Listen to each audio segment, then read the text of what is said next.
नमस्कार विद्यार्थ्यांनो, इयत्ता 12वी विषय समाजशास्त्र घटक क्रमांक 1 भारतीय समाजाचा परिचय या पाठास आपण सुरुवात केलेली आहे.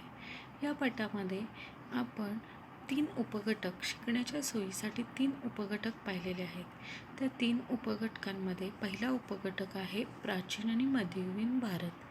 प्राचीन आणि मध्ययुगीन भारताविषयी आपण आता जाणून घेणार आहोत. 21व्या शतकातील समाजशास्त्राचे विद्यार्थी या नात्याने तुम्हाला उपलब्ध असलेल्या माहितीचे धागेदोरे तुम्ही व्यवस्थित समजून घ्याल, त्याचे मनन कराल, त्याचे चिंतन कराल, त्याचे मर्म जाणून घ्याल आणि चिकित्साही कराल अशी अपेक्षा आहे. अर्थातच हे सर्व करण्यासाठी ऐतिहासिक माहितीच्या उपलब्ध असणाऱ्या माहितीनुसार आपण 1000 वर्षांपूर्वींचा इतिहासामध्ये प्रवास करणे गरजेचे आहे किंवा अपरिहार्य आहे. अशाच यातून मिळालेल्या काही वैशिष्ट्यपूर्ण पैलू आणि महत्त्वपूर्ण टप्प्यांच्या आधारे मानवी जीवन पद्धतीच्या असंख्य प्रकार आपण पाहणार आहोत. त्यामध्ये पहिल्यांदा आहे सामाजिक पर्यावरण हितसंबंध, म्हणजे समाजातील लोकांचे पर्यावरणाशी कशा पद्धतीने हितसंबंध होते याचा सुद्धा आपण अभ्यास करणार आहोत. त्यानंतर आपण बघणार आहोत आचार पद्धती, म्हणजे आचरण करण्याच्या प्रत्येकाच्या कशा पद्धतीने वेगवेगळ्या पद्धती होत्या याचा सुद्धा अभ्यास करणार आहोत. धार्मिक विधी म्हणजे जैन धर्माच्या वेगळ्या होत्या, हिंदू धर्माच्या धार्मिक विधी वेगळ्या होत्या, ख्रिश्चन धर्माच्या, मुस्लिम धर्माच्या याचा सुद्धा आपण अभ्यास करणार आहोत. त्यानंतर झालेला अन्याय. त्या काळी पुरुषप्रधान संस्कृती होती, म्हणजे स्त्रियांना जास्त अधिकार दिले जात नव्हते. त्यावेळी स्त्रियांवर अत्याचार अन्याय केले जाई याचा सुद्धा अभ्यास करणार. आता चुका म्हणजे काय, तर वर्णव्यवस्था होती. वर्णव्यवस्थेमध्ये उच्च जातीचे लोक कनिष्ठ जातीच्या किंवा मध्यम जातीच्या लोकांना त्रास देत होते किंवा अन्याय करत होते याचा सुद्धा अभ्यास करायचा आहे. त्यानंतर आहे मानवी स्थलांतरे. तर मानवी स्थलांतरे म्हणजे काय, एखादी ग्रामीण भागातील व्यक्ती आहे एखादा व्यवसाय किंवा नोकरीसाठी दुसऱ्या शहरी भागामध्ये स्थलांतर करते, त्याला मानवी स्थलांतरे असे म्हणतात. अशा पद्धतीनं हे जे सर्व घडण्यासाठी आवश्यक असलेले घटक याबद्दल तुम्हाला आश्चर्य वाटल्याखेरीज राहणार नाही. आता आपण बघणार आहोत आपली जडणघडण कशी झाली. तर ही आपली जडणघडण कशी झाली हे समजून घेत असताना जी नवी अंतर्दृष्टी तुम्हाला प्राप्त होईल त्या आधारे तुमचा उत्साह वाढेल. कारण तुम्हाला भूतकाळातून मिळालेला विविधांगी वारसा तो तुम्हाला जपायचा आहे. तसेच ते तुमचे वर्तमान आणि नजीकचं भविष्यकाळ यांची पाळेमुळे किती असंख्य पाळेमुळे आहेत, ती किती खोलवर रुजलेली आहेत याचा सुद्धा आपण अभ्यास करायचा आहे. यानंतर आपण बघणार आहोत हडप्पा संस्कृती, वेदकालीन भारत, दुसरे नागरीकरण, अभिजात काळ आणि मध्ययुगीन भारत. ही जी काही वर्षे आहेत ही यांची दर्शवलेली वर्षे ही अचूक नाहीत, पण साधारणपणे दर्शवलेली आहेत. आता यानंतर आपण पाहणार आहोत समाजशास्त्राच्या या वर्षीच्या अभ्यासक्रमात प्राचीन आणि मध्ययुगीन भारत हा शिकण्यासाठी सोपा जावा, सोयीस्कर व्हावा म्हणून काही निवडक आणि वैशिष्ट्यपूर्ण गोष्टी आपल्याला पाहावयास मिळतात. त्यामध्ये पहिला आहे धार्मिक श्रद्धाप्रणाली आणि आचार, दुसरा आहे स्त्रियांचे समाजातील स्थान, तिसरा आहे शिक्षण पद्धती, चौथा आहे समाज जीवन आणि पाचवा आहे नागरीकरण. म्हणजे धार्मिक श्रद्धा प्रणाली आचार म्हणजे काय, तर अभ्यासकांच्या मध्ये धार्मिक श्रद्धा प्रणाली आणि आचार यांचे जे साहित्य आहे ते अत्यंत बहुस्तर आणि गुंतागुंतीचं आहे.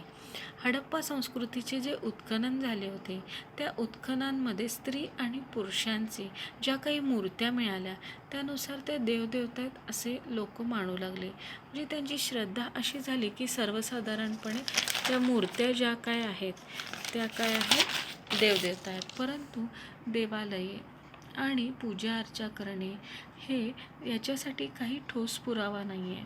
त्यानंतर वैदिक संस्कृतीमध्ये पर्जन्य, सूर्य, जल यांना देवदेवता मानू लागले. म्हणजे ह्या नैसर्गिक गोष्टी आहेत, या नैसर्गिक घटकांना देवता स्वरूप मानून त्याची पूजा अर्चा करू लागले. कालांतराने इंद्रला, अग्नीला सुद्धा देवता मानू लागले. म्हणजे प्रत्येक धर्माच्या अशा वेगवेगळ्या रूढी आहेत, परंपरा आहेत. त्यानुसार त्यांनी काय केलं, आपल्या आपल्या लोकांना ते मौखिक दृष्टीने सांगून त्याचा प्रसार करण्यास सुरुवात केली. यालाच म्हणतात धार्मिक श्रद्धा प्रणाली आणि आचार. आता आपण पुढील पाठामध्ये दुसरे काही घटक पाहणार आहोत. यामध्ये हा घटक तुम्हाला समजला असेल अशी अपेक्षा आहे. जरी समजला नसेल तरी ग्रुपवर तुम्ही मला प्रश्न विचारू शकता. धन्यवाद. नमस्कार विद्यार्थ्यांनो, आता आपण पाहणार आहोत हिंदूंची जीवन प्रणाली म्हणजे जीवन जगण्याची पद्धत आणि वैदिक काळ. आता हिंदूंची जीवन जगण्याची पद्धत, आचरण करण्याची पद्धत ही जी काय होती ती धार्मिक ग्रंथ होते त्यातून आचरणात आणलेली होती. मग या धार्मिक ग्रंथामधून काही मौखिक परंपराने होती आणि काही लिखित परंपरा होती. म्हणजे काही गोष्टी लिहून ठेवलेल्या होत्या त्या वैदिक ग्रंथातून आपल्याला मिळालेल्या आहेत आणि काही मौखिक परंपरेने म्हणजे इतरांना सांगून अशा पद्धतीनं हिंदूंची आचरण पद्धती आणि धार्मिक श्रद्धा प्रणाली होती. त्यावेळी वैदिक काळामध्ये पूर्व वैदिक काळ आणि उत्तर वैदिक काळ असे 2 भाग करण्यात आले होते. वैदिक काळाचे 2 भाग करण्यात आले होते. त्यामध्ये उत्तर वैदिक काळ आणि पूर्व वैदिक काळ असे 2 भाग केले होते. यामध्ये हिंदूंची जीवन पद्धती यामध्ये पुराणे आहेत, धर्मशास्त्रातील ग्रंथ आहेत. हे धर्मशास्त्रातील ग्रंथानुसार सामाजिक मानवाचे जे वर्तन करण्याची पद्धत आहे ती पद्धत आपल्याला इथे दिसून येते. त्यालाच असे कर्मसिद्धांत असे म्हणतात. आता कर्मसिद्धांत म्हणजे काय, कार्य करण्याचा सिद्धांत. तुम्हाला एक म्हण माहीतच असेल, करावे तसे भरावे. म्हणजे आपण जर चांगली कर्म करत राहिलो तर काय होईल, आपल्याला चांगली फळं मिळतील. हिंदूंच्या जीवन पद्धतीमुळे त्यांचा आत्म्यावर पूर्णपणे विश्वास होता. त्यांचं असं मत होतं, हा जो जीवात्मा आहे त्याचा जो जन्म आणि मृत्यू या फेऱ्यामध्ये तो पुन्हा पुन्हा अडकलेला आहे. पुन्हा पुन्हा जन्म घेतोय, पुन्हा पुन्हा मृत्यू होतोय. जोपर्यंत त्याचा मोक्ष मिळत नाही, त्याला मोक्ष मिळत नाही, तोपर्यंत जो जीवात्मा आहे तो काय करतोय, पुन्हा पुन्हा त्यामध्ये अडकून आहे. म्हणजे याप्रमाणे हिंदूंच्या व्यक्तींच्या आयुष्यातील 4 पुरुषार्थ त्यांनी सांगितले. या 4 पुरुषार्थामध्ये धर्म, अर्थ, काम आणि मोक्ष म्हणजे हिंदू व्यक्तींच्या आयुष्यातील 4 महत्त्वाची उद्दिष्टे आहेत. त्यामध्ये पहिला आहे धर्म, दुसरा आहे अर्थ, तिसरा आहे काम आणि चौथा आहे मोक्ष. आता धर्म म्हणजे काय, तर आपण चांगलं कर्म करत राहायचं. म्हणजे चांगल्या पद्धतीने आपण कर्म करायची, फलाची अपेक्षा करायची नाही, निरपेक्ष वृत्तीनं आपण धर्म पाळत राहायचा. आपल्याला काय चांगलं मिळेल किंवा काय वाईट मिळेल याची अपेक्षा करायची नाही. इथं आपल्याला फळ काय मिळेल याची अपेक्षा करायची नाही. म्हणून हा पहिलं काय आहे, धर्म. त्यानंतर अर्थ. अर्थ म्हणजे काय, चांगल्या मार्गाने आपण संपत्ती मिळवायची आहे, प्रामाणिकपणे कष्ट करून आपण संपत्ती मिळवायची आहे. त्यानंतर आहे काम. काम म्हणजे काय, शारीरिक भोगाची आणि आनंदाची जी वासना तृप्त करून घ्यायची ती चांगल्या मार्गाने करायची, म्हणून ही काम. आणि त्यानंतर मोक्ष. मोक्ष म्हणजे काय, जो आत्मा आहे, जो जीवात्मा आहे तो जन्म आणि मृत्यूच्या फेऱ्यांमध्ये अडकलेला आहे, त्यामधून आपल्याला परमोच्च ध्येय गाठायचं आहे, तर त्याला काय म्हणायचं, मोक्ष असं म्हणायचं. अशा पद्धतीने हिंदूंची जीवन जगण्याची वैदिक काळातील जी पद्धत होती त्यामध्ये त्यांनी 4 पुरुषार्थ आणि 4 उद्दिष्ट सांगितलेली आहेत. त्याच वेळेस ती जी उद्दिष्ट होती त्याचबरोबर तेव्हा वर्णव्यवस्था म्हणजे जाती व्यवस्था अस्तित्वात होती. जाती व्यवस्थेमध्ये पुरोहित वर्गाचे वर्चस्व होते. म्हणजे पुरोहित वर्ग पवित्र आणि अपवित्र या संकल्पनेवर त्याचा विश्वास होता. जरी एखाद्या व्यक्तीचा विवाह करायचा असेल तर विवाह करत असताना आपल्या जातीमध्ये विवाह केला जाईल, त्याला कडक असं शासन असेल. मग हे वर्णव्यवस्थेमध्ये म्हणजे जाती व्यवस्थेमध्ये 4 वर्ण अस्तित्वात होते. त्यामध्ये पहिला वर्ण आहे ब्राह्मण, दुसरा वर्ण आहे क्षत्रिय, तिसरा वर्ण आहे वैश्य आणि चौथा वर्ण आहे शूद्र. मग हे जे 4 वर्ण अस्तित्वात होते त्यांना प्रत्येकाची आपली आपली कार्य होती. ब्राह्मणांचं कार्य होतं अध्ययन अध्यापन करणे, पौरोहित्य काम करणे किंवा धार्मिक कार्य करणे. त्यानंतर क्षत्रियांचं होतं समाजाचे संरक्षण करणे किंवा युद्ध करणे हे क्षत्रियांचं कार्य होतं. त्यानंतर वैश्य लोक काय करत होती? शेती व्यवसाय, पशुपालन असे व्यवसाय लोक ही वैश्य लोक करत होती. आणि शूद्र लोक काय करत होती? तर ब्राह्मण, क्षत्रिय आणि वैश्य या तिन्ही वर्णांची सेवा म्हणजे हीन दर्जाची जी काही कामं केली जात होती ती या वर्णाने केली जात होती. अशा पद्धतीनं ही जाती व्यवस्था अस्तित्वात होती.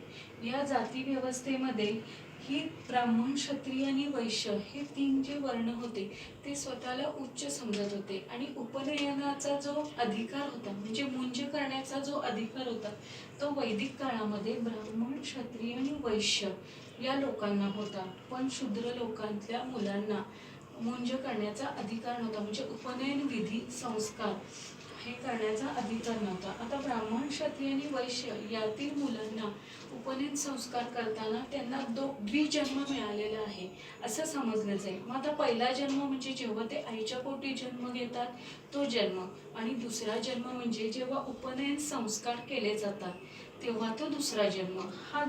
हा जो उपनयन संस्कार केला जात होता तो या तिन्ही वर्णांना त्याचा अधिकार होता, पण शूद्र वर्णाला त्याचा अधिकार नव्हता. अशा पद्धतीने ही वर्णव्यवस्था, जाती व्यवस्था वैदिक काळामध्ये अस्तित्वात होती. आता हे हिंदूंच्या व्यक्तींच्या आयुष्यातील पुरुषार्थ आणि उद्दिष्टे आणि वर्णव्यवस्था ही तुम्हाला मी सांगितली.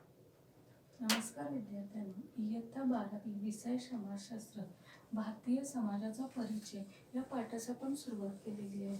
या पाठामध्ये प्राचीन आणि मध्ययुगीन भारत हे सोप्या पद्धतीने आपल्याला समजलं जावं म्हणून त्यांनी 5 सूत्र या वर्षीच्या विशेष अभ्यासक्रमात 5 सूत्र सांगितली होती. त्यामध्ये पहिलं आहे धार्मिक श्रद्धा प्रणाली व आचार. आता धार्मिक श्रद्धा प्रणाली व आचार त्यामध्ये आपण 4 पुरुषार्थ बघितले. हिंदू समाजाचे 4 पुरुषार्थ बघितले. त्यानंतर वर्णव्यवस्था पाहिली. वर्णव्यवस्था पाहिल्यानंतर आपण आता बघणार आहोत जैन धर्म. जैन धर्मानंतर बौद्ध धर्म. आता जैन धर्मामध्ये बघा, जैन धर्म हा सुद्धा अतिशय प्राचीन धर्म आहे. या जैन धर्मामध्ये एकूण 24 तीर्थकार होऊन गेले. अतिशय प्राचीन धर्म असल्यामुळं यामध्ये 24 तीर्थकार होऊन गेले. त्यामध्ये पहिले आहेत भगवान ऋषभदेव, 23वे आहेत पार्श्वनाथ आणि 24वे आहेत वर्धमान महावीर. अशी तिन्ही आपल्याला महत्त्वाचे आहेत. त्यानंतर जैन धर्मामध्ये ज्या लोकांनी कर्मसिद्धांताला महत्त्व सांगितले म्हणजे हिंदू परंपरेमध्ये कर्मसिद्धांताला महत्त्व सांगितले, तसे जैन परंपरेमध्ये सुद्धा कर्मसिद्धांताला महत्त्व दिलेले आहे. करावे तसे भरावे म्हणजे आपण जर इतरांशी चांगलं वागलो, चांगल्या पद्धतीने वागलो तर आपल्याला त्या कर्माची फळं चांगलीच मिळणार, आणि आपण जर इतरांशी वाईट वागलो तर त्याची फळं आपल्याला वाईटच मिळणार आहेत. मग हा कर्म सिद्धांत जसं हिंदू परंपरेमध्ये महत्त्व दिलेलं आहे तसेच जैन परंपरेमध्ये सुद्धा कर्मसिद्धांताला महत्त्व दिलेलं आहे. त्यानंतर जैन परंपरेमध्ये किंवा जैन धर्मामध्ये अहिंसा व तपस या गोष्टींना सुद्धा जीवन जगत असताना महत्त्वाच्या गोष्टी समजल्या जाते. अहिंसा म्हणजे काय? हिंसा न करणे, आणि तपस म्हणजे तपस्या करणे. या 2 गोष्टींना सुद्धा जैन धर्मामध्ये महत्त्वाचे स्थान आहे. त्यानंतर कर्मसिद्धांत आपण पाहिलेलंच आहे. आता हे कर्मसिद्धांत आहे, अहिंसा व तपस आहे. त्या वैदिक काळामध्ये जेव्हा अनेक धर्म होते ते बंडखोर धर्म म्हणून जैन धर्माकडे पाहिलं जाते. म्हणजे पशुबळी असेल, प्राण्यांची आहुती असेल, स्त्रियांना कमी लेखणे, या ज्या गोष्टी त्या समाजामध्ये घडत होत्या त्यांच्या विरोधात आवाज उठवणारा बंडखोर धर्म म्हणून जैन धर्माकडे पाहिलं जाते. आता जैन धर्मामध्ये चोरी करू नये, खोटे बोलू नये, इतरांच्या वस्तू स्वतःच्या वस्तू म्हणून मानू नये, या सगळ्या गोष्टींची शिकवण या जैन धर्मामध्ये दिलेली आहे. त्याचप्रमाणे कालांतराने जैन धर्मामध्ये 2 पंथ अस्तित्वात आले. त्यामध्ये पहिला पंथ आहे दिगंबर आणि दुसरा पंथ आहे श्वेतांबर. आता दिगंबर म्हणजे काय? जे लोक आकाश हेच वस्त्र मानून जे मुनी अस्तित्वात आहेत त्यांना काय म्हणतात? दिगंबर असे म्हणतात. आणि श्वेतांबर म्हणजे काय? श्वेत वस्त्र परिधान करणारे लोक जे मुनी आहेत त्यांना काय म्हणतात? श्वेतांबर असे म्हणतात. अशा पद्धतीनं ह्या जैन धर्मामध्ये एकूण 24 तीर्थकार होऊन गेले. पहिले तीर्थकार आहेत भगवान ऋषभदेव, 23वे तीर्थकार आहेत पार्श्वनाथ आणि 24वे तीर्थकार आहेत वर्धमान महावीर. या पद्धतीनं मी जैन धर्माची तुम्हाला वैशिष्ट्ये सांगितलेली आहेत. त्याच पद्धतीनं जेव्हा जैन धर्म अस्तित्वात होता त्याच बरोबरीनं बौद्ध धर्मसुद्धा अस्तित्वात होता. हा बौद्ध धर्मसुद्धा प्राचीन धर्म आहे. आता जैन धर्म पाहिल्यानंतर आपण पाहणार आहोत बौद्ध धर्म. बौद्ध धर्मामध्ये त्रिपिटक हा त्यांचा पवित्र ग्रंथ मानला जातो, जो लोकभाषेत पाली या भाषेत आहे. म्हणजे त्रिपिटक हा ग्रंथ जो काय आहे हा बौद्ध धर्माचा पवित्र ग्रंथ आहे, लक्षात ठेवा. त्यानंतर गौतम बुद्धांनी भिक्खू हा संघ स्थापन केला. स्त्री आणि पुरुषांनी जी दीक्षा घेतली होती भिक्खू संघाची, त्यासाठी त्यांनी काय केलं, बौद्ध धर्म स्थापन केलेला आहे. म्हणजे या बौद्ध धर्माचा प्रसार त्यांनी भारतामध्ये आणि भारताबाहेर सुद्धा केलेला आहे. आता प्रसार दूरवर झाला म्हणजे काय, तर बौद्ध धर्माचा प्रसार भारताबाहेर कसा काय झाला, तर सम्राट अशोक मौर्य सम्राट अशोक यांनी काय केलं, बौद्ध धर्मातील लोकांना आसरा दिला. मग या आश्रय दिल्यामुळं त्यांचा जो चीन, मंगोलिया, श्रीलंका या ठिकाणी काय झालं, बौद्ध धर्माचा प्रसार झालेला आहे. त्यानंतर बौद्ध धर्मामध्ये नैतिक उन्नतीला जास्त महत्त्व दिले. म्हणजे एखाद्या व्यक्तीची उन्नती होण्यासाठी जीवन जगत असताना तिची नैतिकता कशी आहे याचा जास्त विचार केलेला आहे. त्यामध्ये संयम आहे, अहिंसा कृती आहे, विचार करण्याची पद्धत आहे, दान वृत्ती आहे, स्वार्थ त्याग आहे. या सगळ्या गोष्टींचा इथं विचार केलेला आहे. म्हणजे त्या व्यक्तीची जर वृत्ती चांगली असेल तर त्या बौद्ध धर्मामध्ये तिथं स्वीकारलं नाही. जसं कालांतरानं इथं जैन धर्मामध्ये 2 पंथ निर्माण झाले, तसेच इथं पण 2 पंथ निर्माण झाले. पहिला आहे हीनयान, दुसरा आहे महायान.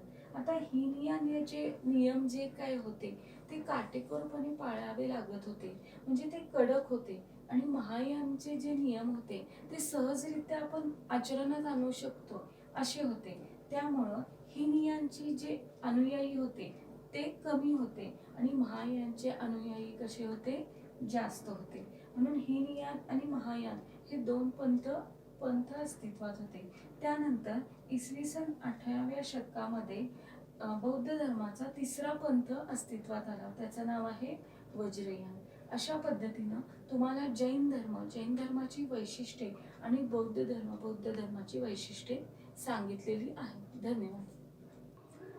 नमस्कार विद्यार्थ्यांनो, इयत्ता 12वी विषय समाजशास्त्र यामध्ये आपण भारतीय समाजाचा परिचय हा पहिला घटक सुरुवात केलेली आहे. त्यामध्ये आपण पहिल्यांदा प्राचीन कालखंडातील जैन धर्म आणि बौद्ध धर्म अभ्यासलेले आहेत. आता आपण बघणार आहोत मध्ययुगीन कालखंड. आता मध्ययुगीन कालखंडाची धार्मिक आचारप्रणाली कशा पद्धतीने होती, त्यांची आचरण करण्याची पद्धती कशी होती, हा जो मध्ययुगीन कालखंड आहे त्या मध्ययुगीन कालखंडामध्ये भारतामध्ये बाहेरून खूप धर्मीय लोक आली. त्यामध्ये ज्यू धर्म, त्यानंतर इस्लाम, ख्रिश्चन, पारशी अशी धर्मीय लोक काय आली, भारतामध्ये आली. त्यालाच मध्ययुगीन कालखंड असे म्हणतात. या मध्ययुगीन कालखंडामध्ये संगम कालखंड पण म्हटले जाते. आता संगम कालखंड हा काय आहे, दक्षिण प्राचीन इतिहास आहे. मग याला संगम कालखंड का म्हणतात, तर प्राचीन तमिळ कवी आणि साहित्यिकांच्या मदुराईतील संगमामुळं त्याला संगम कालखंड असं म्हणतात. आता या संगम कालखंडामध्ये जो संगम कालखंड होता त्या संगम कालखंडामध्ये धर्मावरील तीव्र पगडा नव्हता. म्हणजे प्रत्येक जण आपले आपले आचरण आणत होते. वृक्ष असेल, तारे असतील, ग्रह असतील, प्राणी असतील, त्यांना देवता स्वरूप मानून लोक त्यांची काय करत होती, पूजा करत होती. मग या संगम कालखंडामधली जी लोक होती त्यांची आध्यात्मिक आणि तात्विक तत्वज्ञानाची थोडीफार त्यांना जाणीव होती. मग ही संगम कालखंडातली जी लोक होती ती जीवात्मा हा म्हणजे आत्मा आहे आणि आत्म्याला प्रत्येक वेळेला वेगवेगळं स्वरूप प्राप्त होतंय यावर त्यांचा विश्वास होता. म्हणजे संगम कालखंडामध्ये जी लोक आचरण आणत धार्मिक श्रद्धा प्रणाली होत्या त्या आचरण आणत असताना त्यांना ज्या काय अडचणी यायच्या म्हणजे पूर्वज पूजा किंवा जे धार्मिक श्रद्धा प्रणाली करत जात होते पुनर्जन्म याच्यावर संगम कालखंडातील लोकांचा विश्वास होता. याला म्हणून संगम कालखंड असं म्हटलं जाते. मध्ययुगीन कालखंडामधला पहिला कालखंड कुठला? संगम कालखंड. मग या संगम कालखंडामध्ये अनेक धर्म भारतामध्ये आले. त्यामध्ये पहिला आहे पारशी धर्म. आता पारशी धर्म अनेक अभ्यासक असं म्हणतात की वैदिक काळाच्या पूर्वीचा सुद्धा पारशी धर्माचा काय आहे उगम आहे. म्हणजे अनेक अभ्यासकांचं असं मत आहे की वैदिक काळांच्या पूर्वी हा पारशी धर्म आपल्या भारतामध्ये आलेला आहे. मग हा जो पारशी धर्म आपल्या भारतामध्ये आलेला आहे त्या भारतामध्ये आलेला असताना ते दक्षिण पूर्व मध्यमध्ये होते. तिथं त्यांचा धार्मिक छळ केला जायचा म्हणून ते काय केले भारतामध्ये आले आणि गुजरातमध्ये ते स्थिरावले. मग तिथं स्थिरावल्यानंतर त्यांनी काय केलं तिथल्या संस्कृतीची ओळख करून घेतली. मग संस्कृतीची ओळख करून घेतल्यानंतर त्यांनी थोडीफार आपली ओळख सुद्धा इतरांना दिलेली आहे. मग आता बाहेरून आलेले अनेक धर्म आहेत बघा. इस्लाम आहे, ख्रिश्चन आहे, ज्यू आहे, पारशी आहे. त्यामध्ये पारशी जो धर्म आहे या पारशी समाजातले लोक असे आहेत अजूनही असे आहेत की एखाद्या व्यक्तीचा विवाह करायचा असेल तर ते बाहेरच्या समाजातील व्यक्तीशी विवाह करत नाहीत किंवा बाहेरच्या व्यक्तीला सुद्धा आपल्या धर्मामध्ये येऊ देत नाहीत. ही पारशी धर्माची ओळख आहे. आता बघा अवेस्ता हा पवित्र ग्रंथ पारशी धर्माचा आहे. त्यानंतर अहुर मज्द हा विश्वनिर्माता आहे असं मानून आशा असतील अपेक्षा असतील किंवा विश्वाच्या सत्तेची जाणीव जी काय आहे ती अहुर मजदमधून होते अशी पारशी धर्माची संकल्पना आहे. त्यानंतर अग्नी आणि जल या मध्यवर्ती संकल्पना आहेत. म्हणजे अग्नी व जल या पारशी धर्मामध्ये त्यांना महत्व आहे. त्यानंतर अग्यारी. आता अग्यारी म्हणजे काय? अग्नी मंदिर हे पारशी धर्माचे पूजास्थान आहे. परत एकदा सांगते बघा अग्यारी म्हणजे काय? अग्नी मंदिर. अग्नी मंदिर हे पारशी धर्माचे पूजास्थान आहे. ती जेव्हा लोक इराण मधून गुजरातमध्ये नवसारी इथं येत होती तेव्हा त्यांनी काय केलं होतं पवित्र असा अग्नी आणला होता म्हणून त्याला अग्यारी असं म्हणतात. हे इथं पूजास्थान त्यांचं आहे. अशा पद्धतीनं या पारशी धर्मामध्ये अनेक लोकांनी काय केलंय समाजामध्ये चांगलं काम केलेलं आहे. त्यामध्ये आपल्या भारतातली प्रसिद्ध व्यक्तिमत्व समाजातली दादाबाई नौरोजी आहेत, हर्षल मेहता आहेत, नंतर फील्ड मार्शल सॅम मानेकशॉ आहेत. ही काय आहेत प्रसिद्ध व्यक्तिमत्व आहेत पारशी समाजातील. त्यानंतर त्यांनी उद्योगधंद्यांमध्ये सुद्धा चांगली कामगिरी केलेली आहे. त्यामध्ये Tata company, Godrej company, Wadia company ही सुद्धा पारशीच धर्मातील लोक आहेत पण त्यांनी चांगल्या पद्धतीनं काम केले समाजामध्ये काम केलेले आहे. यांची जरी संख्या कमी असली सुरुवातीपासून या लोकांची जरी संख्याबळ कमी असलं तरी त्यांनी काय केलंय इतरांशी जमवून घेऊन आपली काय केलंय समाजाची ओळख करून दिलेली आहे. त्यानंतर नानी पालखीवाला, सोली सोराबजी आणि फली नरीमान या लोकांनी काय केलंय समाजामध्ये कायद्याची ओळख करून दिलेली आहे. अशा पद्धतीनं हे जे मुद्दे आहेत ते तुम्ही व्हिडिओ बघून झाल्यानंतर हे लिहून घेत जावा म्हणजे तुमच्या लक्षात येईल. अशा पद्धतीने संगम कालखंड आणि पारशी धर्म आपण पाहिलेला आहे. धन्यवाद. नमस्कार विद्यार्थ्यांनो. इयत्ता 12वी विषय समाजशास्त्र भारतीय समाजाचा परिचय हा घटक आपण सुरुवात केली. यामध्ये उपघटक बघितलेला आहे मध्ययुगीन कालखंड. या मध्ययुगीन कालखंडामध्ये संगम कालखंड आणि पारशी धर्म हे आधीच्या व्हिडिओमध्ये आपण पाहिले. आता आपण बघणार आहोत ज्यू धर्म, ख्रिश्चन धर्म, इस्लाम धर्म आणि शीख धर्म. हे 4 धर्म मध्ययुगीन कालखंडामध्ये अस्तित्वात आले होते. आता पहिला बघा ज्यू धर्म. असं म्हटलं जातं की भारतामध्ये अनेक धर्म आले त्यापैकी ज्यू धर्म जुडाइझम जी ज्यू धर्म सर्वात प्रथम आला. मग हा सर्वात प्रथम का आला तर हिब्रू राजा सालोमन याच्याबरोबर व्यापार करायसाठी हा ज्यू धर्म कोचीमध्ये आलेला आहे. मग या कोचीमधल्या लोकांनी अनेक लोकांनी काय केलेलं आहे ज्यू धर्म स्वीकारलेला आहे. हा ज्यू धर्म स्वीकारल्यामुळं त्यांना कोची ज्यू असे नाव पडलेले आहे. कोचीच्या किल्ल्यामध्ये अजूनही आपल्याला ज्यू सिनेगॉग हे दिसते. म्हणजे सुरुवातीला काय झालं होतं, या ज्यू लोकांची संख्या कमी होती. मग या ज्यू लोकांची संख्या कमी असल्यामुळं बेने इस्राईल या लोकांची संख्या मुंबई आणि मिझोराम या राज्यात आपल्याला दिसते. तोरा हा जो धर्मग्रंथ आहे तो काय आहे, ज्यू धर्म, त्याप्रमाणे आपलं त्याचा नियम पाळतात किंवा त्याच्याप्रमाणे आपलं वर्तन करतात. मग ही जी ज्यू धर्म आहे तो कसा आहे, तर एकेश्वरवादी आहे. ह्या ज्यू धर्माची शिकवण काय आहे, की आपल्याकडे परमेश्वराचे म्हणजे पृथ्वी तलावर परमेश्वराचे देवाचे आगमन झालेले नाही, त्याच्या प्रेषितांचे आगमन झालेले नाही आहे, असं ह्या ज्यू धर्माची शिकवण आहे. या ज्यू धर्मामध्ये पवित्र विधी कोणता आहे, शबाद हाच पवित्र विधी आहे. हा जो ज्यू धर्म आहे त्याला अशी स्वतंत्र अशी भूमी मिळालेली नव्हती.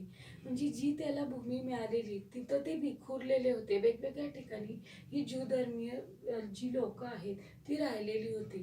त्यांना स्वतःचं शतक मिळायला म्हणजे स्वतःचं भूमी मिळायसाठी 20वे शतक उघडावं लागलं. इस्रायल हे 20व्या शतकामध्ये त्यांना स्वतःची भूमी मिळाली. ह्याच्यासाठी त्यांना मोठा राजकीय संघर्ष करावा लागलेला आहे. हा झाला ज्यू धर्म. त्यानंतर आपण बघणार आहोत ख्रिश्चन धर्म.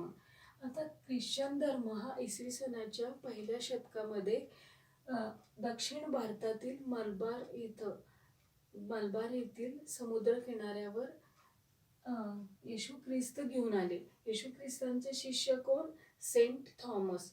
सेंट थॉमस यांनी काय केलं, की दक्षिण भारतातील मलबार किनाऱ्यावरील काही अनुयायांना ख्रिश्चन धर्म स्वीकारायला लावला. म्हणजे जे स्थानिक होते मलबारमध्ये जे राहत होते त्यांना काय केलं, त्यांनी ख्रिश्चन धर्म स्वीकारायला लावला. त्यांच्या अनुयायांना काय म्हणतात, सिरियन ख्रिश्चन असे म्हणतात. जसा ज्यू धर्म एकेश्वरवादी आहे तसाच ख्रिश्चन धर्म सुद्धा एकेश्वरवादी आहे. आता ख्रिश्चन धर्माची शिकवण काय आहे बघूया. तर ख्रिश्चन धर्मामध्ये काय म्हटलं जातंय, की व्यक्तीला जन्म हा एकदाच मिळतो. त्या व्यक्तीच्या जन्मामध्ये तिच्या वर्तणुकीनुसार तिला स्वर्गामध्ये प्रवेश आहे का नाही याचा न्यायनिवाडा या ख्रिश्चन धर्मामध्ये केला जातो. प्रेम हे तत्व ख्रिश्चन धर्मामध्ये महत्त्वाचं मानलेलं आहे. म्हणजे प्रेमाने सगळ्या गोष्टी जिंकता येतात अशा पद्धतीने ख्रिश्चन धर्मात सांगितलेलं आहे.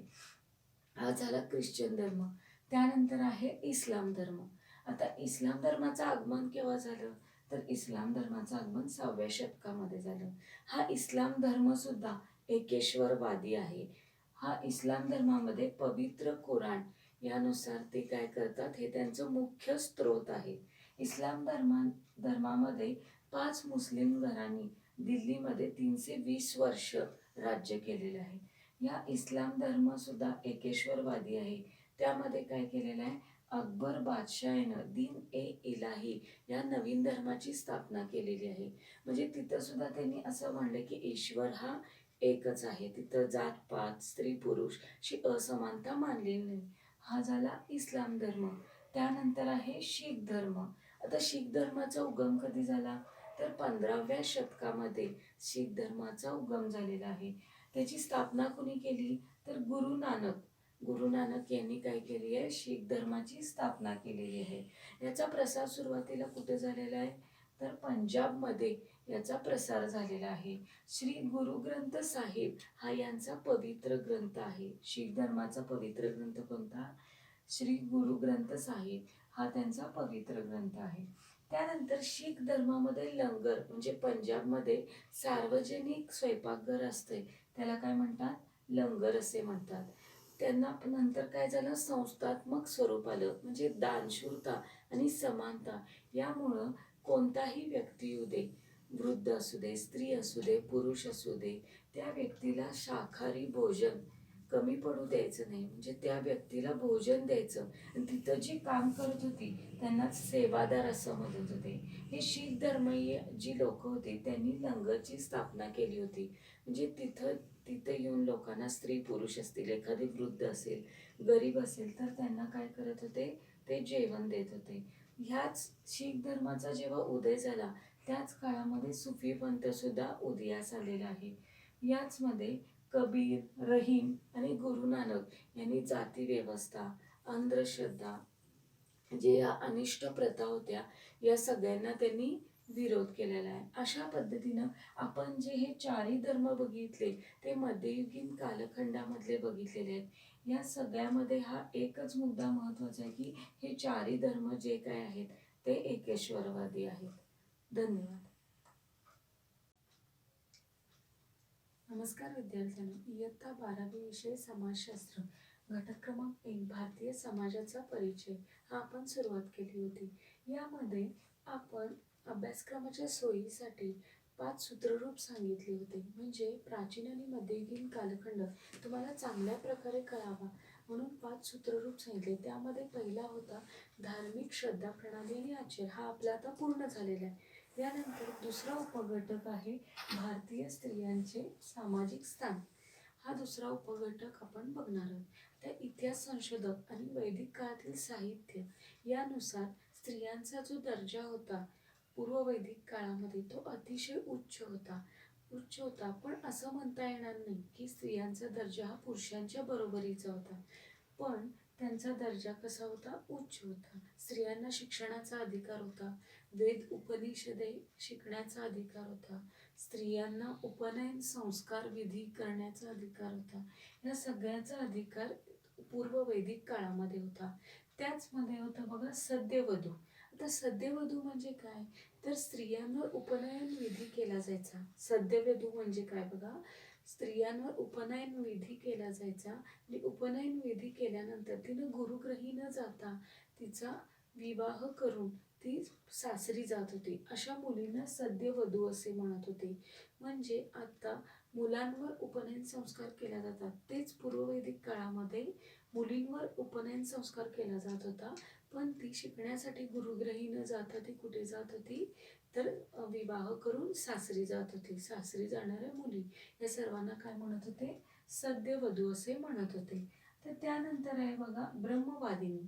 आता ब्रह्मवादिनी म्हणजे काय, तर उपनयन संस्कार झाल्यानंतर ती स्त्री जी काय आहे ती काय करणार, गुरुग्रही जाणार, उपनिषदांचा अभ्यास करणार आणि तिथं ती काय करणार, आजन्म अविवाहित राहणार आणि ती जे काय वेद उपनिषदे जे काय शिकलेली आहे त्याचं अध्ययन अध्यापन करणार, कीर्तन करणार. म्हणजे यांना काय म्हणायचं, या मुलींना काय म्हणत होते, ब्रह्मवादिनी असं म्हणत होते. हे 2 ऋग्वेदामध्ये स्त्रियांचे 2 प्रकार आपल्याला सांगितलेले आहेत. त्यानंतर त्या काळी विवाह हा संस्कार मानला जायचा.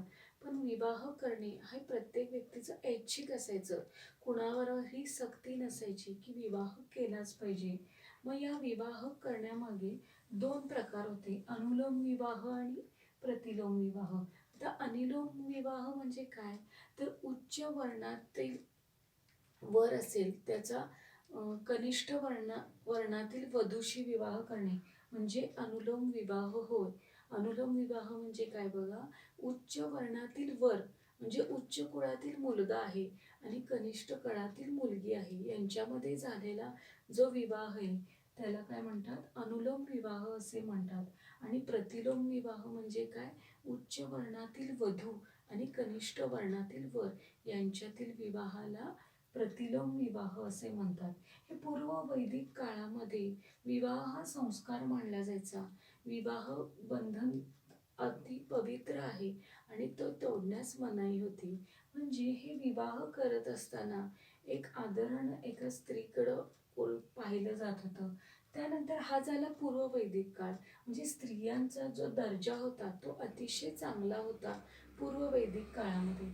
नंतर काय झालं, उत्तर वैदिक काळामध्ये जातीभेद निर्माण झाला.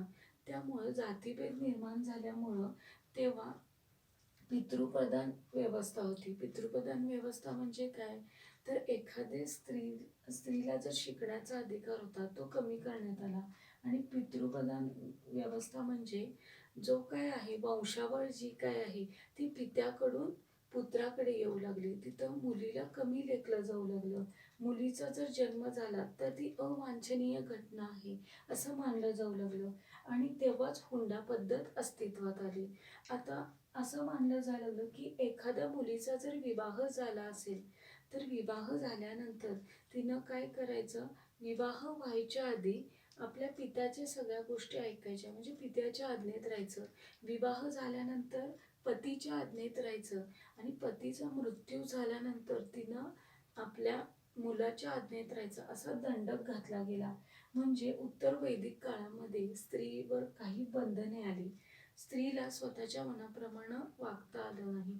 म्हणजे इथं गौतम धर्मसूत्र, तर गौतम धर्मसूत्र या ग्रंथानुसार काय सांगितलं की कौमारी आणि पावित्र्य हे मुलीचं टिकून राहण्यासाठी ऋतुप्राप्ती होण्या अगोदर काय करायचंय, मुलीचा विवाह करायचा आहे.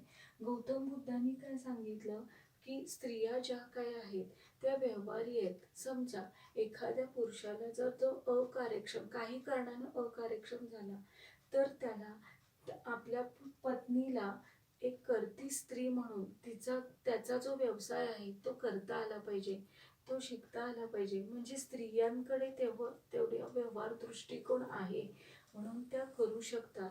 म्हणून त्यांनी काय केलेलं आहे, बौद्ध धर्माची स्थापना केली. त्यामध्ये भिक्खू संघ स्थापन केला. त्यामध्ये काही भिक्खुनी होत्या, भिक्खुनी म्हणजे स्त्रिया, त्यांनी बौद्ध धर्म स्वीकारलेला. त्या स्त्रियांना त्यांनी अनेक कामे वाटून दिली.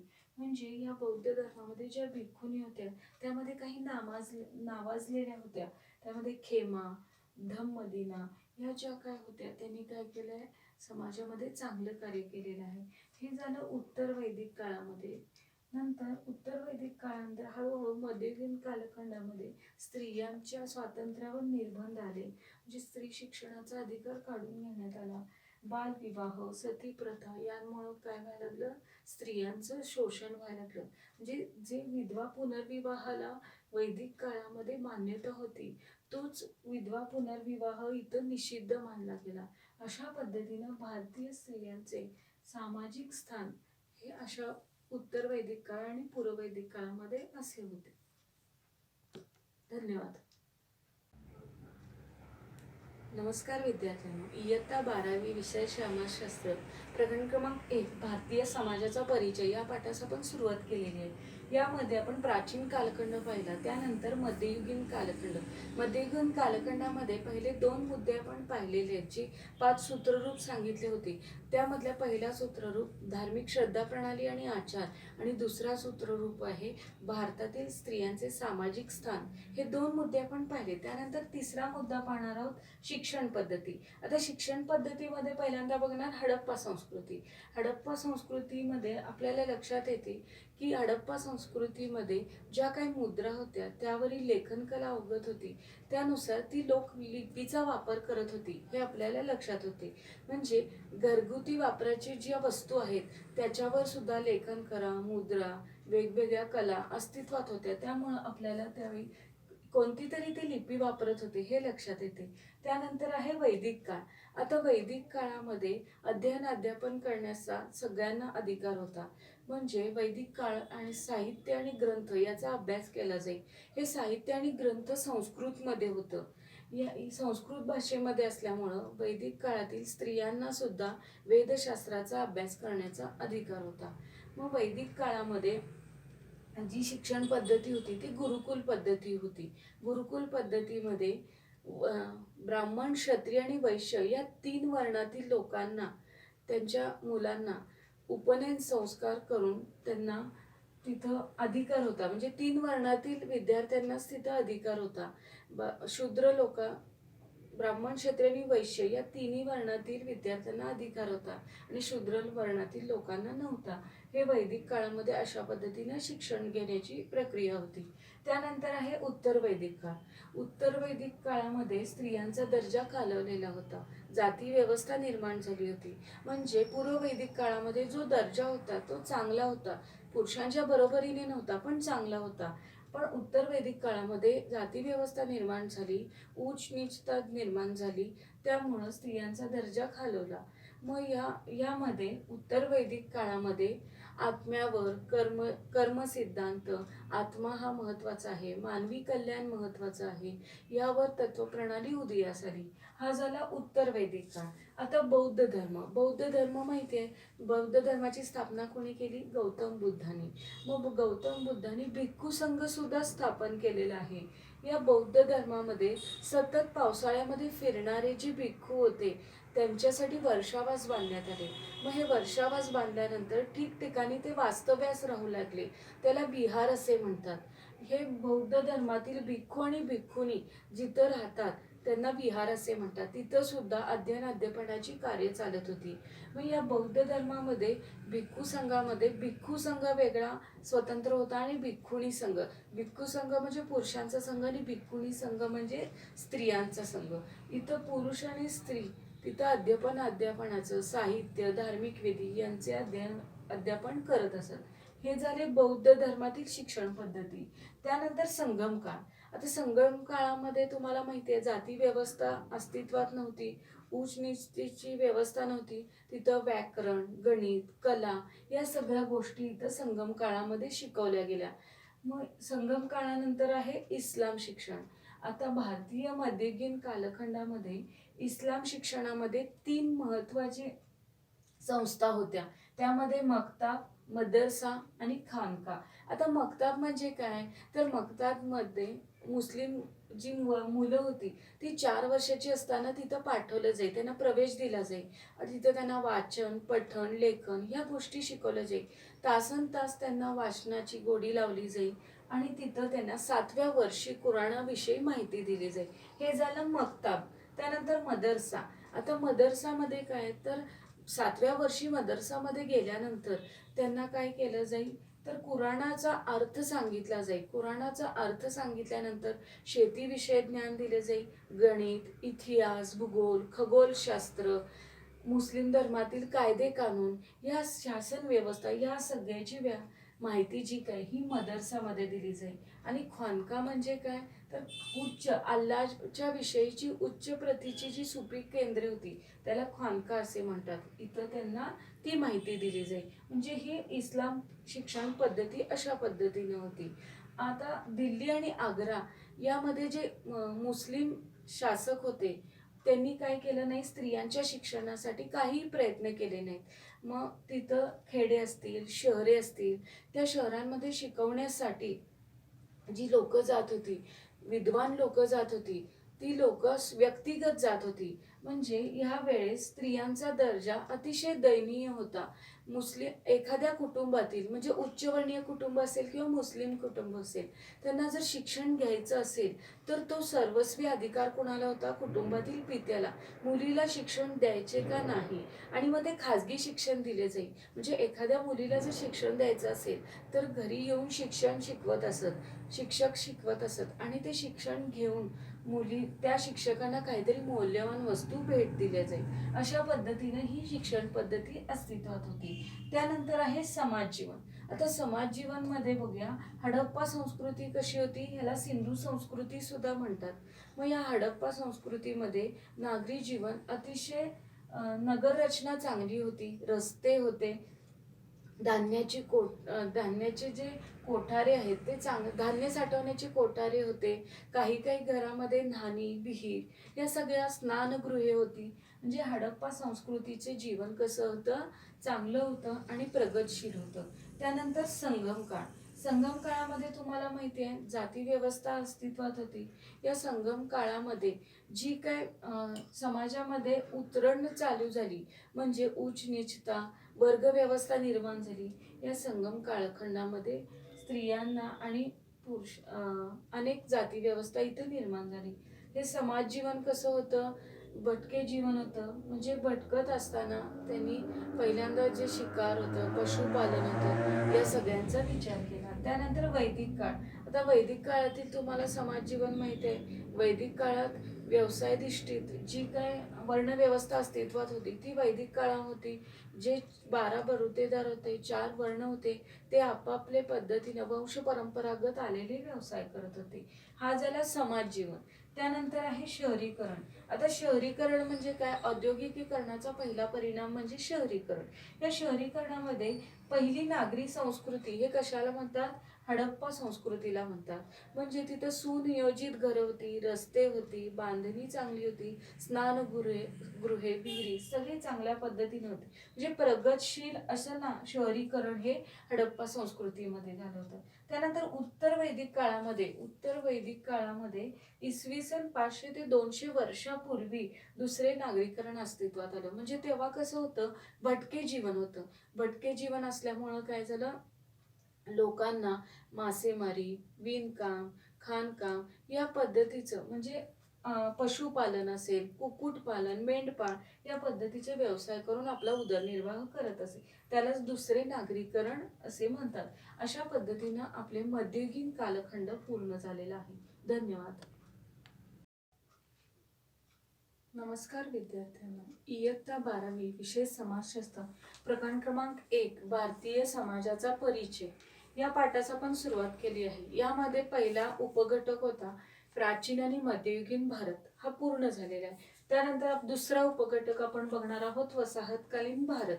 आता वसाहतकालीन भारत म्हणजे काय, तर असं म्हटलं जाते की युरोपातून आलेल्या जे देश आहेत त्यांची सत्ता स्थापन करण्याचा कालखंड असं वसाहतकालीन भारत यास म्हटलं जाते.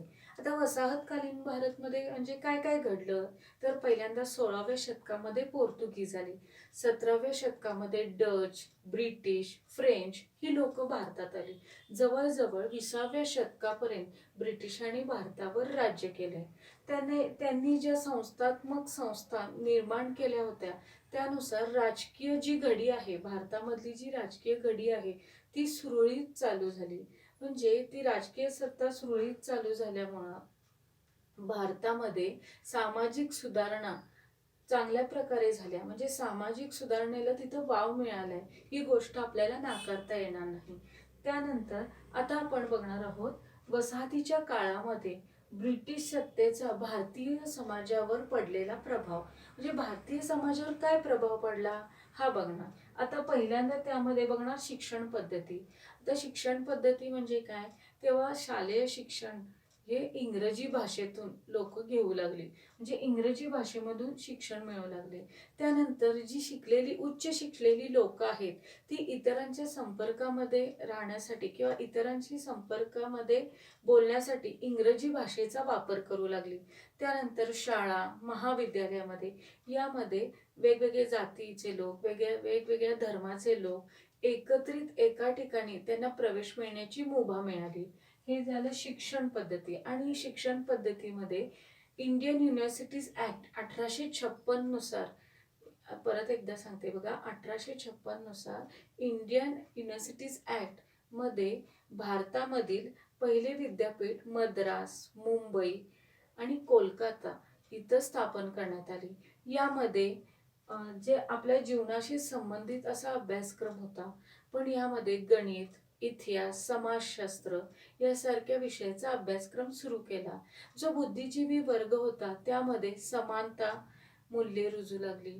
पुन्हा जो काय न्याय आहे तो इतरांना पण मिळावा, जे शिक्षण आहे ते इतरांना पण मिळावे. जी वर्ग व्यवस्था होती ती काय झाली, समानतेच्या दृष्टिकोनातून बघू लागली. ही झाली शिक्षण पद्धती. त्यानंतर आहे संस्कृती. आता संस्कृती म्हटल्यावर काय, जी उच्च शिक्षित लोक होती, म्हणजे जी सुशिक्षित लोक होती ती लोक काय करू लागली, पोशाख असेल, खानपान असेल, त्यानंतर बुद्धिमान जी लोक होती ती पोशाख, आहार, अनेक ज्या रूढी असतील, परंपरा, वर्तणूक असेल, यांचं ब्रिटिश लोक ज्या पद्धतीनं करत होती त्याचं अनुकरण करत होते. म्हणजे ब्रिटिश लोक ज्या पद्धतीनं राहतात, ज्या पद्धतीनं सामाजिक बांधिलकी इतरांशी ठेवतात त्या पद्धतीनं ते अनुकरण करत होते. त्यामुळं काय झालं की नवी संस्कृती आणि जुनी संस्कृती यातून अनेक वेगवेगळे रूढी परंपरा अस्तित्वात आल्या. हे झालं संस्कृती. त्यानंतर आहे प्रशासन. आता ब्रिटिशांनी काय केलेलं आहे, नवीन प्रशासकीय संघटना स्थापन केली. मग आता ही संघटना स्थापन त्यांनी कशासाठी केली, तर भारतामध्ये त्यांना जो काही कारभार पाहायचा होता, भारतीय सत्ता कशा पद्धतीनं आहे, मग त्यामध्ये महसूल असेल, आर्थिक सेवा, शिक्षण, वैद्यकीय सेवा या सगळ्या सेवांचा त्यांना काय केलं, त्यांनी वेगवेगळे विभाग केले आणि त्या अधिकाऱ्यांवर ते काय करू लागले, त्यांना सांगू लागले की कशा पद्धतीनं या सेवा पाहायच्या. म्हणून हे प्रशासन त्यांनी काय केलं, भारतावर राज्य करण्यासाठी ब्रिटिश सरकारनं सुरुवात केलेली आहे. त्यानंतर आहे अर्थव्यवस्था. आता अर्थव्यवस्था म्हणजे काय, तर औद्योगिक वाढ आणि कृषी, औद्योगिक वाढ आणि कृषी शहरीकरण यानुसार काय झालं, अर्थव्यवस्थेमध्ये अनेक बदल आले. आता अर्थव्यवस्थेमध्ये तुम्हाला माहिती आहे, व्यवसायाधिष्ठित म्हणजे वर्णव्यवस्था होती. मग त्या वर्णव्यवस्थेनुसार आपापले लोक व्यवसाय करत होते, व्यवसाय होते. मग ते कौशल्यानुसार व्यवसाय परंपरेनुसार व्यवसाय केले जात होते. मग या अर्थव्यवस्थेमध्ये वेगवेगळे कारखाने आले. त्यामुळं लोकांना म्हणजे शिक्षण घेऊन आपल्याला चांगल्या पद्धतीनं आपली अर्थव्यवस्था, जे काय आर्थिक स्थिती आहे ती बदलता येते हे लक्षात येऊ लागले. हे झाले अर्थव्यवस्थेमध्ये बदल. त्यानंतर आहे दळणवळण आणि संपर्क. तर दळणवळण आणि संपर्क म्हणजे काय, तर ब्रिटिशांनी काय केलं, ब्रिटिशांनी रस्ते उभारणी केलेली आहे. त्यानंतर रेल्वे बांधणी केलेली आहे.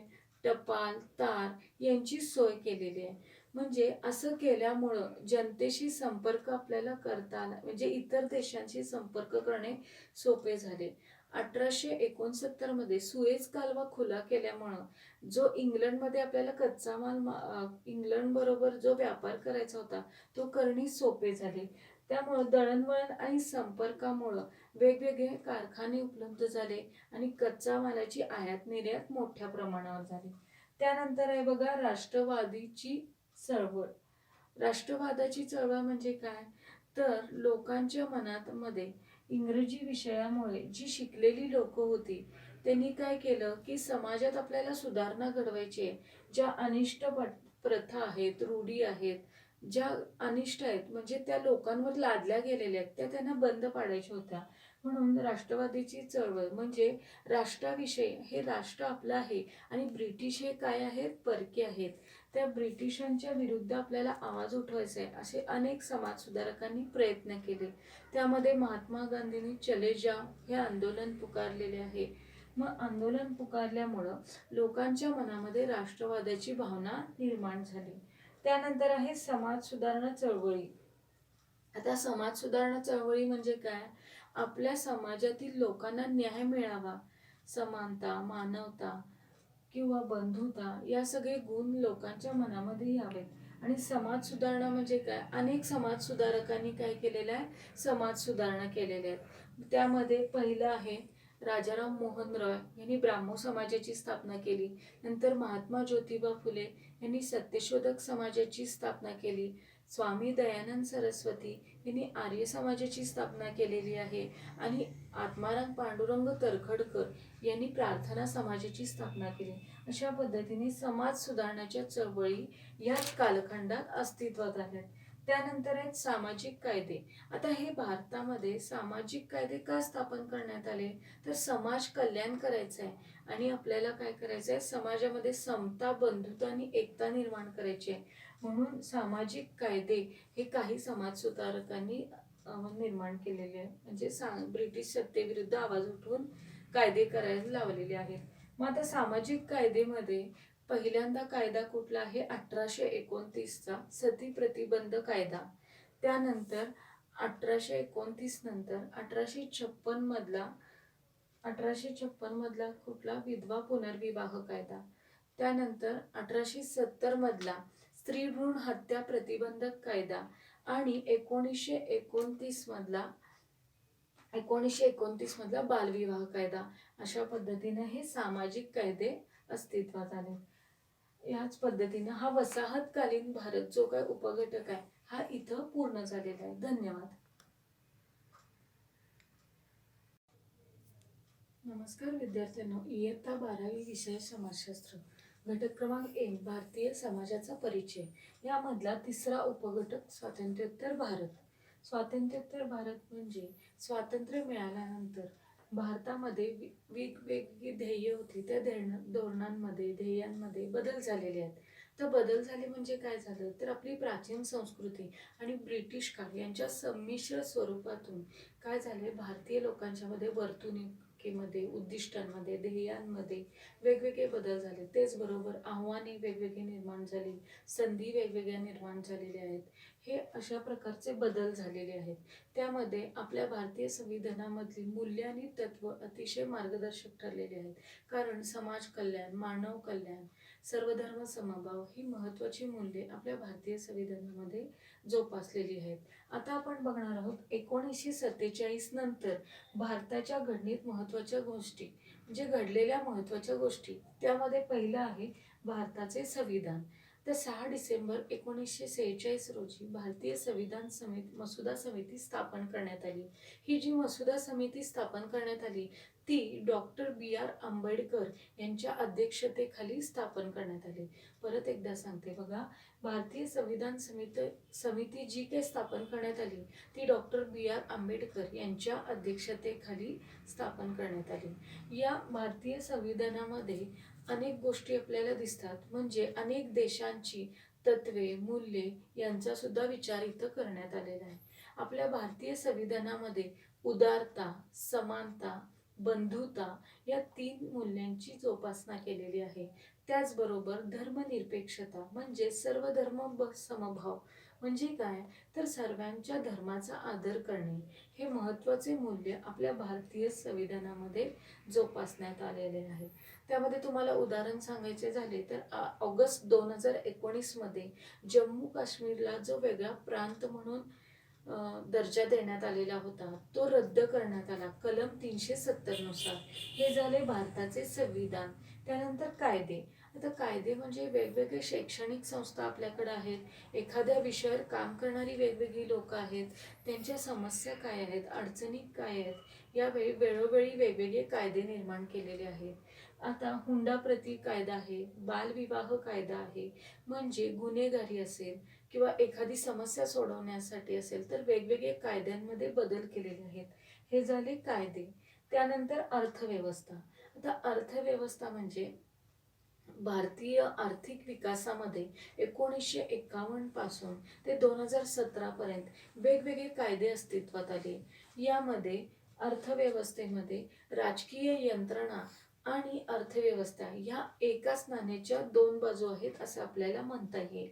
म्हणजे या अर्थव्यवस्थेमध्ये वेगवेगळ्या योजनांची पंचवार्षिक योजना असायची. मग ही पंचवार्षिक योजनेमध्ये सरकारची ध्येय धोरणे काय असायची की आपल्या लोकांचे कल्याण करणे किंवा समाजाचे कल्याण करणे. यामध्ये 2014 मध्ये झालेली चलनबंदी किंवा GST, वस्तू व सेवा कर, समाज कल्याण, स्वच्छ भारत अभियान ही सगळे आपल्याला समाजाचे कल्याण करण्यासाठी किंवा आपला आर्थिक विकास या अर्थव्यवस्थेनुसार आपल्या उद्योजकांना प्रोत्साहन देणे या गोष्टी सुद्धा आपल्या अर्थव्यवस्थेमध्ये महत्त्वाच्या ठरलेल्या आहेत. त्यानंतर आहे शिक्षण. आता शिक्षणमध्ये बघा, शाळा आहे, अंगणवाडी, स्वायत्त संस्था आहेत, वेगवेगळ्या संस्था आहेत, ITI, IIM या संस्थांची प्रचंड वाढ झाली. म्हणजे भारत स्वतंत्र झाल्यानंतर या संस्थांमध्ये प्रचंड वाढ झाली आणि त्यामध्ये प्रवेश घेणाऱ्या विद्यार्थ्यांची सुद्धा वाढ झालेली आहे. मग ही विद्यार्थ्यांची वाढ नुसती झाली नाही प्रवेश घेण्यासाठी, तर विशिष्ट असा अभ्यासक्रम आणि त्या अभ्यासक्रमामध्ये प्रवेश घेण्यासाठी वेगळी अशी लाट येत होती. मग या शिक्षण संस्थेमध्ये म्हणजे विद्यार्थी संख्या जशी वाढली तशी शिक्षकांची संख्या सुद्धा वाढलेली आहे. परंतु शिक्षकांची समस्या आणि काही येणारी जी अडचणी आहेत ती मात्र अजून तशाच अडचणी राहिलेल्या आहेत. या शिक्षणामध्ये म्हणजे या शिक्षणात अनेक ज्या अडचणी आल्या त्या समस्या सोडवण्याचा प्रयत्न सरकार केलेला आहे. 2019 मध्ये आपल्या शैक्षणिक धोरणामध्ये बदल करण्याचा आणि अभ्यासक्रम विद्यार्थ्यांच्या सोयीसाठी करण्याचा निर्णय घेण्यात आलेला आहे. त्यानंतर आहे राजकीय यंत्रणा. आता राजकीय यंत्रणा म्हणजे काय, तर आपली जी लोकशाही आहे, राजकीय लोकशाही प्रणाली आहे, त्यानुसार प्रत्येक नागरिकाला, म्हणजे पूर्वी कसं होतं की नवाब होते, राजवाडे होते, राजे होते, या हुकुमशाही चालत होती. पण भारत स्वतंत्र झाल्यानंतर लोकशाही निर्माण झाली, लोकांनी लोकांसाठी चालवलेले राज्य. मग प्रत्येक नागरिकाला म्हणजे नवाब आहे किंवा हा राजा आहे म्हणून याला वेगळा अधिकार नाही. सर्व नागरिक समान, सर्व धर्म समभाव, म्हणजे प्रत्येकजण समान आहे आणि प्रत्येक नागरिकाला 18 वर्ष पूर्ण झाल्यानंतर मतदान करण्याचा अधिकार आहे. यामध्ये राजकीय यंत्रणामध्ये असे नमूद करण्यात आले. म्हणजे राजकीय यंत्रणेमध्ये सांगण्यात आले की सर्व नागरिक समान आहे. भारतीय संविधानानुसार कोण उच्च नीच किंवा कोण मध्यम नाही, तर सगळे समान आहेत. अशा पद्धतीनं हा भारतीय समाजाचा परिचय हा घटक पूर्ण झालेला आहे. धन्यवाद.